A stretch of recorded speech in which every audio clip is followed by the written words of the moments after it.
As is always the case, after an election loss, the Democratic Party has been dissecting the outcome and finger-pointing. In the meantime, wealthy Democratic donors are wrapping up a meeting here in D.C. where part of the discussion centered on the party's failure to connect to people of color. An analysis of exit polling done for the Congressional Black Caucus found that younger voters may have hurt Hillary Clinton by voting for third-party candidates. But in addition to that, the Joint Center poll also showed that young African Americans simply did not want to vote at all, about 18%. That was a higher rate than any other group among African Americans.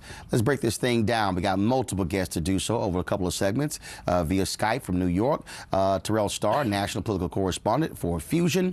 We also have on the phone Jamal Simmons, political analyst and Democratic strategist, joining me right here in the studio. To my left, Mai Rockamore, president and CEO, Center for Global Policy Solutions. Also, Cornell Belcher, national pollster, president, Brilliant Corners Research and Strategies.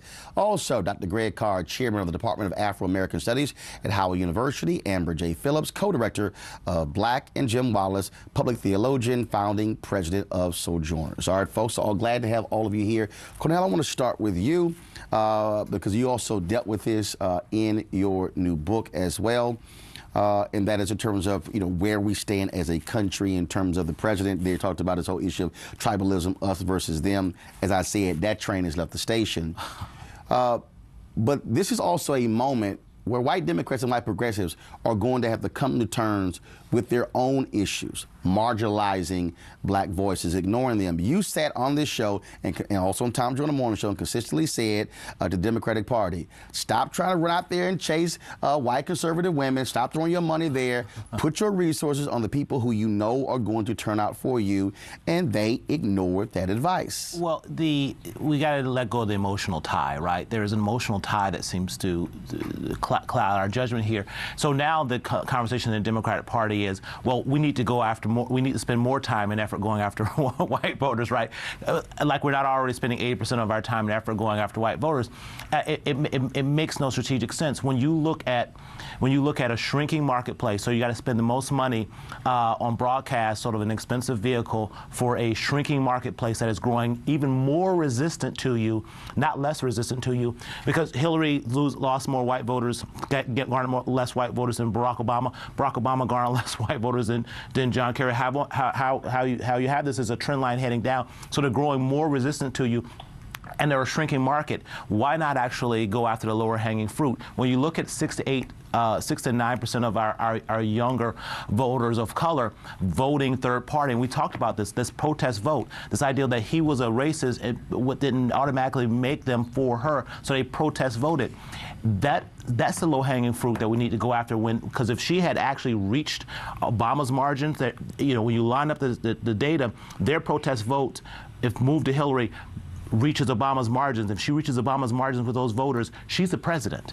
I want to pull in Jamal right now. Jamal, Power Pack dealt with this when he talked about this survey, literally where the Democratic Party spent more than $500 million on elections in the last few years. And the percentage that black political consultants, pollsters, and others got was absolutely paltry. I mean, it was something around 1.7%, if that. And I've talked to numerous African Americans who worked on various campaigns, and what we consistently hear is the ignoring of advice, not taking advantage of black folks. You saw Congressman G.K. Butterfield, Congressman Jim Clyburn in the New York Times a few weeks before the election, pleading with them, saying, put the money in the hands of black firms who know how to turn out black people. The Democratic Party loves to talk about income inequality, but Jamal, they practice it. True indeed. I'd say Democratic consultant. True indeed. So you're talking about the right thing this morning, Roland, and Steve Phillips, who leads Power Pack, will be doing a press conference, a call later, which I think hopefully you're going to be able to be on, where he's going to talk about a group of donors. A lot of them are white, but a group of donors who are going to pressure, particularly the DCCC, the Democratic Congressional Campaign Committee, and the Democratic Senate Campaign Committee, to hire people of color in the leadership roles, because not a single person, executive director, communications director, political director, was a person of color for most of the last election campaign. And how is it that people who make up 48% of our Democratic margin don't make up the leadership class and the organizations that are going to spend $1.5 billion is the estimate of what was spent in the last campaign. And it's getting it into, and so if we change the people who are making the decisions, then maybe people like me who are outside the organizations, when we call, there's somebody there who understands what it is I'm talking about when I say this is not working on the ground. We need to make some changes. Here was what we ought to do. Maya? So I call this democratic redlining. Where African American, not just consultants, but also policymakers are consistently marginalized and treated as unwanted guests at the table of their own liberation. So the Democratic Party infrastructure, both in the Congress and certainly in the party apparatus, have been guilty of the politics of patronization, where the voices and the expertise and the talent and the insight of African Americans and other people of color are consistently marginalized over time. And that is just as bad, I think, as white ethno-nationalism. It's the flip side of the same coin. And what it does is it perpetually makes us unable to use the levers of power, of governing power and also of political power, to actually fight for our own liberation using the system to do so. Jim?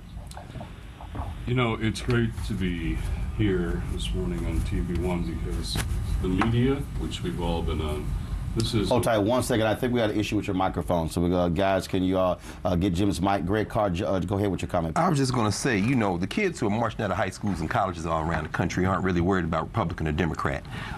We see the Democratic Party only responds to external pressure. We saw that in the Jackson campaigns of '84 and '88. They didn't do that because they wanted to let Ron Brown in and the rest of that. That came during the Reagan era, the last time we dealt with this kind of foolishness. And, of course, Trump borrowed half his playbook from Reagan, the other half from Nixon.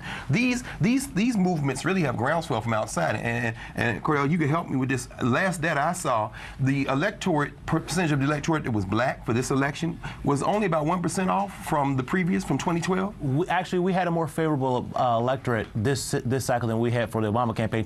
We were 2% browner this time around. So the ideal that black and brown people are falling off. We had a more favorable electorate this time around than we had. Well, that's what I was saying. So all I'm saying is that yes, electoral politics must count, particularly this cycle election in 2 years. Mm-hmm. But this thing is going to be built, particularly if you're dealing with young people. You have to think beyond Democrat and Republican. You got to deal, because these kids are in the streets today. Exactly. Jim? Well, the relief of being in a place we can have this conversation, instead of the media is practicing complete race denial. Mm-hmm. The white media is race denial. And I think white progressives are practicing race denial. I mean, the foundational question here is the most important political fact in America, underneath everything, is that we're no longer going to be a white majority nation, and that is underneath everything. By 2044. And that no one group will be a majority group by 2044. The kindergartners are already majority now white. Master James Crow Esquire is no longer in just state houses, but this will be a policy to block and change and disenfranchise voters of color. We can expect a strategy for that. So I think, you know, it comes down to this. I mean, most white progressives, and I've been to some of these donor meetings, here's the bottom line. Their kids aren't going to be less safe. That's right. Their kids aren't going to be less safe, and also they're actually going to benefit from the tax policies of this new administration. So we've got to start talking about what's real, and what's real in the lives of people of color in this country who are terrified for their kids, and very few of the white media people or white liberals or white progressives even know black parents who are having that conversation at dinner every night with their kids. I think we're going to move in, this election has really taught us that we need to move into a time where we're not just talking about black people and people of color and young voters, young folks as only voters. We need to be talking about them as leaders.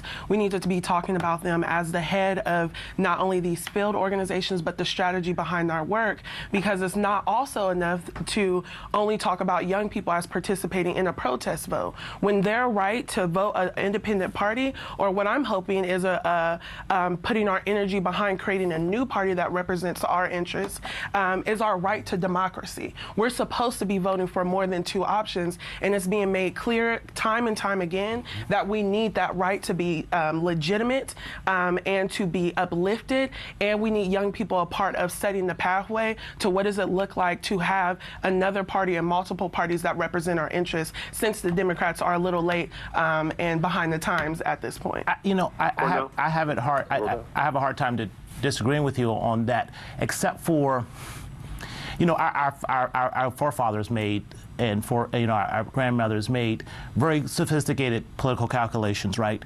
They couldn't always have it their way, and we're here because of their compromise often in their sophisticated political calculations. And when you look at the existential threat to us that this Trump administration is, I got to push back on the idea that we can protest our vote, right? I'm for you protesting your vote, but if you have an existential threat, you've got to make a more sophisticated calculation to say, no, it's between her or him. It's not between the third party. And if I'm voting, 8 or 9% of us are voting third party, we are in fact allowing an existential threat to reach into the future and harm us, right, from the past. So from a philosophical standpoint, I am so with you. But this time was different. Right, but right now we're looking at people who are trying to abolish the Electoral College, right? That is something that should have been talked about. We need to get rid of voter registration, and I think what we're seeing from young people is that we're dreaming differently. If we continue to make these compromises for a party that does not love us, that is not centering our voices, then we're doing ourselves a disservice. What I'm seeing from young people is that they are working, because what we know is trans Black women, immigrants, young people, they're not safe under any administration, and they deserve more options. Kickstart your day at 7 and get the news you need from the perspective you want. NewsOne Now with Roland Martin, every weekday morning at 7 on TV1.